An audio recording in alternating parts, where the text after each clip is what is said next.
ko gukingirwa COVID-19 bidakuraho ko umuntu yakwicwa n'izindi ndwara abasanzwe yirwariye. Yavuze ko abapfuye bari barakingiwe COVID-19 ariko yongeraho ko bishwe n'izindi ndwara bari basanganywe, maze agira ati kijondanye. Ati buriya urukingo rwa COVID-19 ntabwo rukingira izindi ndwara umuntu yaba afite zishobora no kumuhitana.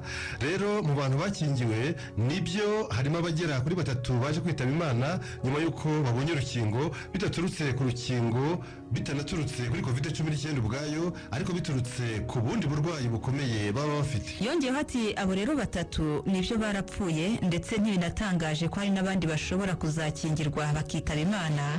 Urabona, ushobora kuba warabonye urukingo ariko ejo ukaba wagira impanuka, n'iyo mpanuka ikaba unarwaye banagupimyemo COVID-19. Ivyo ni ibisanzwe. Uwo muyobozi mukuru wa RBC yavuze ko urukingo rufite akamaro gakomeye, maze agira ati ikintu twabonye muri izi nkingo ni uko abazihawe hafi 99% n'iyo bapimye usanga nta bibazo byinshi bafite ugereranije n'abatarakingiwe. Urukingo rufite akamaro gakomeye.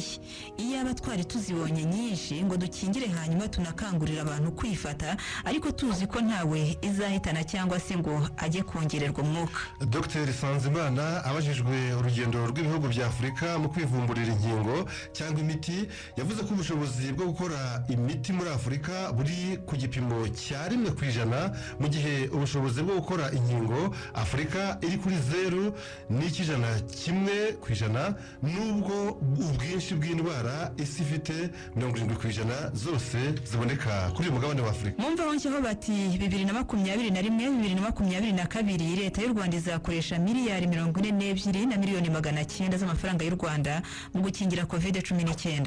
Aksavera inkuru y'iki kinyamakuru igakomeza ivuga ko biteganijwe ko ingengo y'imari ya leta y'umwaka utaha wa 2021-2022 iziyongeraho hafi 10% ugereranije n'iyo mwaka ushize, ikaba yitezweho no kuzahura ubukungu bwashegeshwe n'icyorezo cya COVID-19 by'umwihariko. Minisitiri w'Imari n'Igenamigambi Dr Ndagijimana Uziyeri yabigarutseho kuwa kabiri iki cyumweru ku bagize inteko ishinga amategeko imitwe yombi umushinga w'iyo ngengo y'imari ya miliyari 3,807 z'amafaranga y'u Rwanda. Yagaragaje ko ingengo y'imari ivuguruye y'umwaka uzarangirana na tariki 30 muri uko kwezi turimo kwa Kamena yari miliyari 3,464 z'amafaranga y'u Rwanda.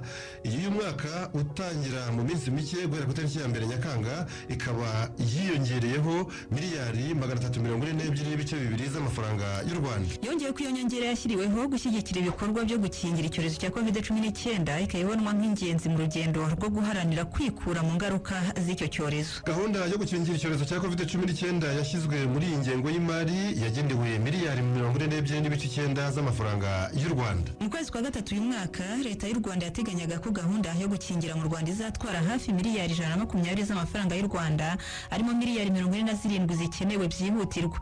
Icyo kiguzi cyose gikubiyemo ikiguzi cy'inkingo n'ibindi bikoresho nkenerwa, ibikorwa byo gukwirakwiza no gutanga izo nkingo. Kurikirana Inzobere TV Show kuri YouTube channel ubashe kuzajya ukurikirana byinshi byiza tuzajya tukugezaho ku gihe. Ikoranabuhanga, uburezi, ubuzima, amateka, ibigwi n'ibyegeranyo ku bantu mwakunze kandi mukunda muri benshi, ndetse n'imyidagaduro. Kora subscribe bizajya bikugeraho ku gihe kandi vuba. Inzobere TV Show, feel you life, hope and knowledge.